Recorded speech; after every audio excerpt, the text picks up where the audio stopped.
Welcome back to my YouTube family. तर आजच्या क्लासमध्ये मी भारती तुम्हाला सर्वांचं स्वागत करते. आजचा जो आपला टॉपिक आहे तो आहे ताणतणाव म्हणजे काय. आता ताणतणावामध्ये आपण शिकणार आहे इंट्रोडक्शन, त्याची व्याख्या, चिन्ह, लक्षणे आणि कारणे व त्याचे प्रकार आणि ताणतणाव प्रतिबंधक करणाऱ्या उपाययोजना, त्याच्यावर कशा प्रकारे प्रतिबंधक करता येईल. तर हे सर्व आजची या व्हिडिओमध्ये आपण पाहणार आहे. ठीक आहे.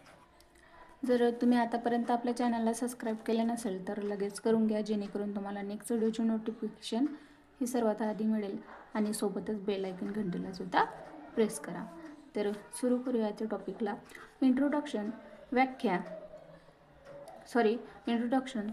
ताणतणाव म्हणजेच एखाद्या आव्हानात्मक किंवा धोकादायक परिस्थितीला शरीर आणि मन हे साथ देत असलेला प्रतिसाद. आता हा प्रतिसाद होय मनाची अशी स्थिती आहे जी आवश्यक आणि नकारात्मक विचारांमुळे निर्माण होते.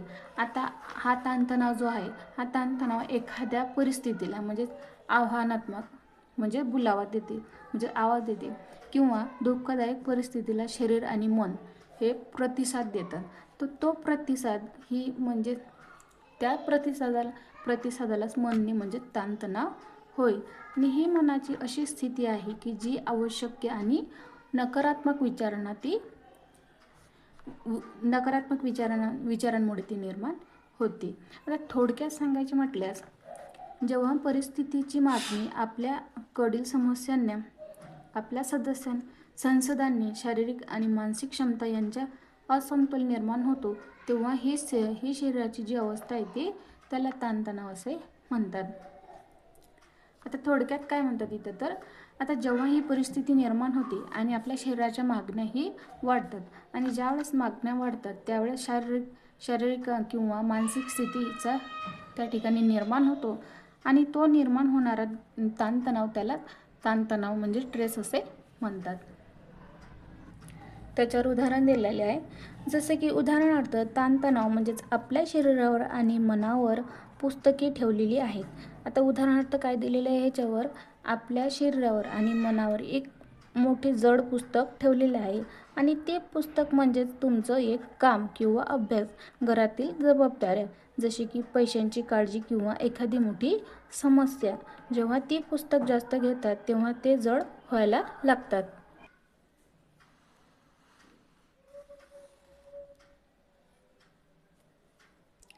तर पुस्तक म्हणजेच काय होते, तर ते आपलं एक काम, आपल्या घरातील जबाबदाऱ्या, ती की जबाबदाऱ्या आपल्याला पूर्ण कराव्या लागतात आणि हे जबाबदाऱ्या जर पूर्ण केले नाही तर काय होते, डोक्याला तो भार वाढतो आणि भार वाढल्यामुळे जास्त पुस्तक हा जो भार आहे तो ताण निर्माण करतो, त्याला ताण असे म्हणतात. त्याच्यानंतर आहे ताणतणावाची व्याख्या.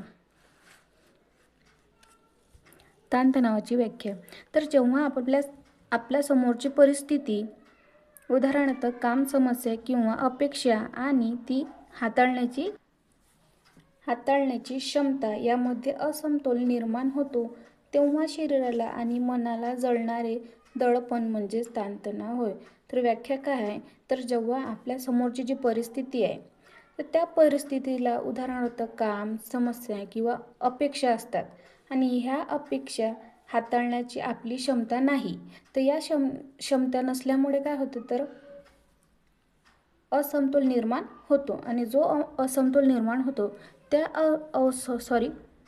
असमतोल काय करतो, तर आपल्या मनाला जाणवणारे म्हणजे दडपण आपल्या मनाला जाणवून देतो आणि ते दडपण मनावर पडते, त्यालाच म्हणजेच ताणतणावाशी म्हणतात. तर हे झाले ताणतणावाची व्याख्या. त्याच्यानंतर दडपण. आता दडपण शब्द म्हणजेच काय, दडपण याच्यामध्ये दाखवलेलं आहे. तर दडपण म्हणजे ट्रेन प्रेशर हे शरीरात आणि मनात निर्माण होणारी एक अवस्था आहे. तर दडपण काय आहे, तर हे शरीरात आणि मनात निर्माण होणारी एक मोठी अवस्था आहे. त्याच्यानंतर आहे ताणतणावाचे कारणे. तर ताणतणावाचे ट्रेस अनेक कारणे असू शकतात, ज्याला ट्रेसर्स असे म्हणतात. ही कारणे वैयक्तिक, व्यावसायिक किंवा सामाजिक जीवनातील असू शकतात. ही कारणे कशी असू शकतात, तर वैयक्तिक असू शकतात, व्यावसायिक असू शकतात किंवा सामाजिक आणि जीवनातील असू शकतात. तर सर्वप्रथम याचं कारण आहे स्वतःच्या विचारातून येणारा ताण. आता स्वतःचा जो आपण विचार करतो त्या विचारातून येणारा किंवा निर्माण होणारा ताण. तर अस्वस्थ अपेक्षा किंवा परिपूर्णतेची मागणी, नकारात्मक गोष्टीचा विचारसरणी किंवा परिस्थितीवर नियंत्रण नाही असे वाटणे. आता पहिलं जे कारण आहे ते म्हणजे अवास्तव्य. अवास्तव्यापेक्षा अपेक्षा किंवा परिपूर्णतेची मागणी असते. नकारात्मक गोष्टीचा विचारसरणी किंवा परिस्थितीची वर नियंत्रण नाही. तर हे झालं याचं पहिलं कारण. याच्यामध्ये काय होतं तर अवास्तव्यापेक्षा जास्त अपेक्षा असतात आणि ते पूर्ण होण्याची शक्यता नसते. ते पूर्ण होत नाहीत म्हणून नकारात्मक गोष्टीचा विचारसरणीकडे आपले लक्ष केंद्रित होते आणि ही परिस्थिती ज्यावेळेस निर्माण होते ती परिस्थिती नियंत्रित नसणे, त्याला ताण असे म्हणतात. दुसरं कारण म्हणजेच आर्थिक समस्या, जसे की कर्ज, पैशाची कमतरता किंवा व्यवस्थापन करण्यात येणाऱ्या ज्या अडचणी असतात त्याला ताणतणाव असे म्हणतात. तिसरं कारण म्हणजे नातेवाईक संबंधातील संघर्ष. आता जे आपले नातेवाईक असतील त्या संघर्ष, कुटुंब किंवा मित्र, जोडीदारांसोबतच मतभेद, जसे की घटस्फोटाची निर्माण होणारी कारणं किंवा प्रिय व्यक्तीचा मृत्यू.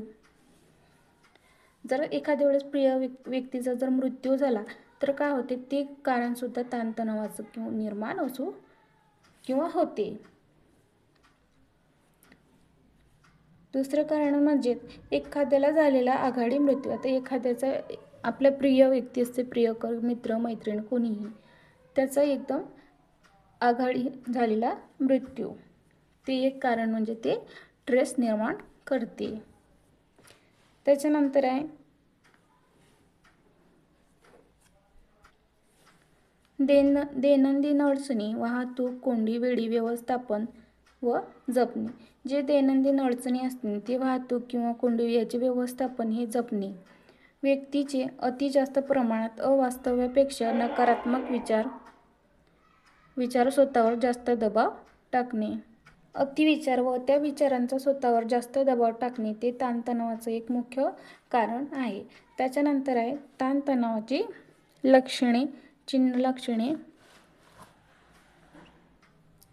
ताणतणावाची चिन्ह-लक्षणे. तणावाची लक्षणे प्रत्येक व्यक्तीमध्ये वेगवेगळे असू शकतात.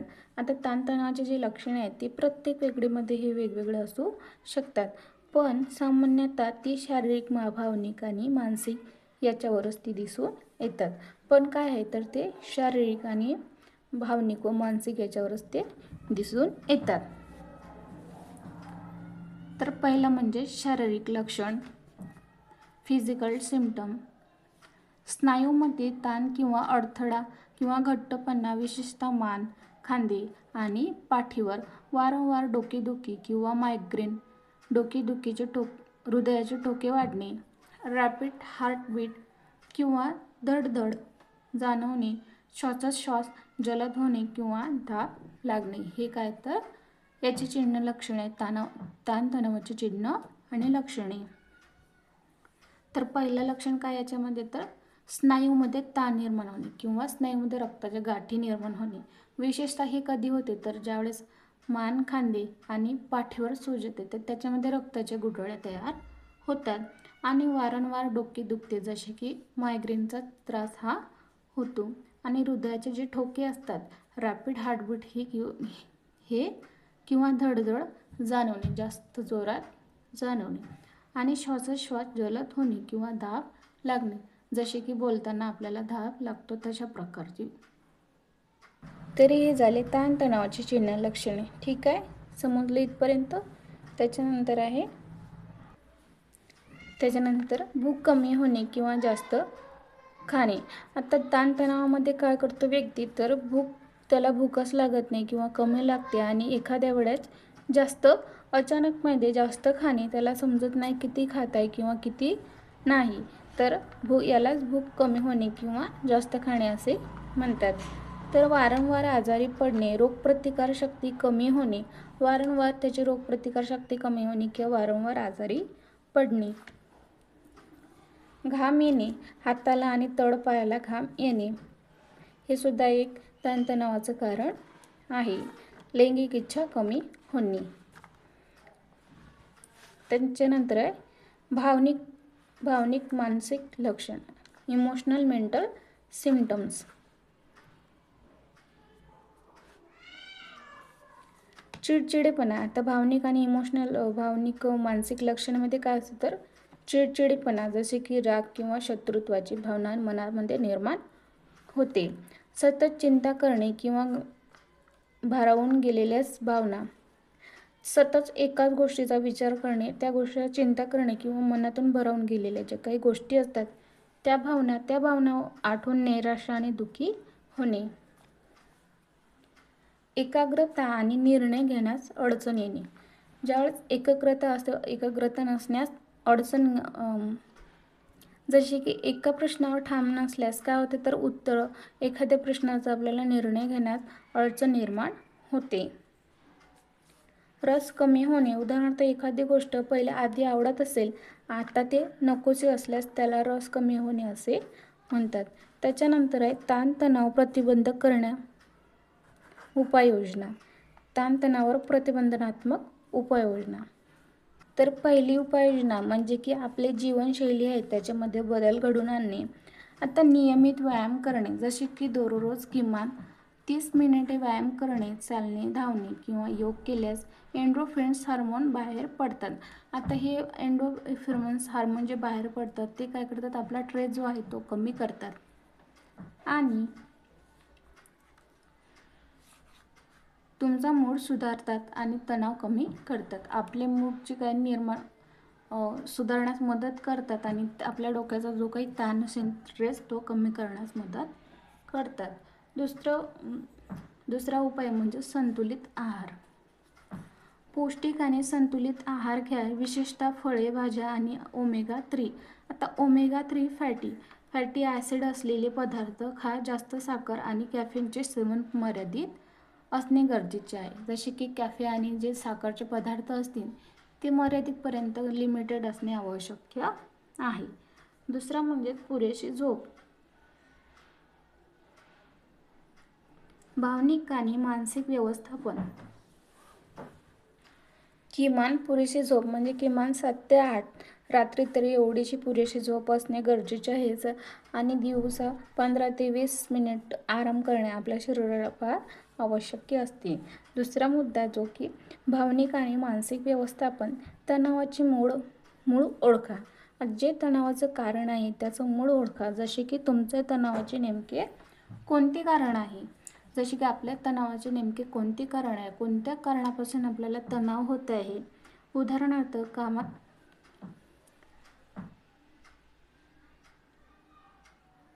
काय तर कामाचा ताण, नातेवाईकांचा ताण, समस्या ओळखा ज्यामुळे त्यावर योग्य उपाययोजना करता येईल.